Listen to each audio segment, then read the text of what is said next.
గత 45 రోజులుగా ఢిల్లీలో నీట్ ఎగ్జామ్లో జరిగిన అవకతవకలకు వ్యతిరేకంగా ధర్మేంద్ర ప్రధాన్ రాజీనామా చేయాలని డిమాండ్ చేస్తూ పెద్ద ఎత్తున విద్యార్థి ఉద్యమం నడుస్తున్నది.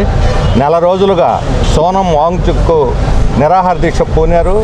ఈరోజు దాని మొత్తం ఉద్యమం యొక్క క్లైమాక్స్ కింద చలో పార్లమెంటు కొన్ని వేలాది మంది విద్యార్థులు యువకులు ఢిల్లీ జంతర్ మంతర్లో మొత్తం పార్లమెంట్ చుట్టుముట్టి అన్ని రహదారులను చుట్టుముట్టి పార్లమెంటుకు చేరుకోవడానికి సమరశీలమైనటువంటి పోరాటం చేశారు. చాలా దుర్మార్గంగా, చాలా అమానుష్యంగా వాళ్ళ మీద లాఠీచార్జ్ చేశారు. పశువులను బాధినట్టు పిల్లల్ని బాధారు. ఆడపిల్లలు మగపిల్లలని చూడకుండా ఈ క్రూరత్వాన్ని వామపక్ష పార్టీలు ఈరోజు తీవ్రంగా ఖండిస్తున్నాయి.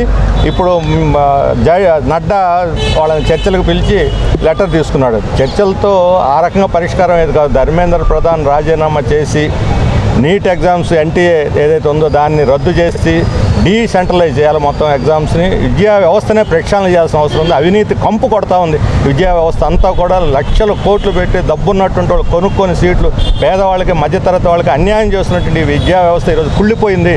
దీన్ని సమూలంగా మార్చాల్సిన అవసరం ఉందనేది ఈరోజు దేశవ్యాప్తంగా కోడే వస్తూ ఉంది. దాన్ని పార్లమెంట్లో కూడా చర్చించాలి.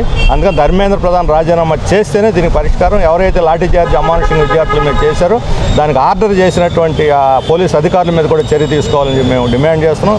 వారికి మద్దతుగా సంఘీభావంగా ఈరోజు వామపక్ష పార్టీల ఆధ్వర్యంలో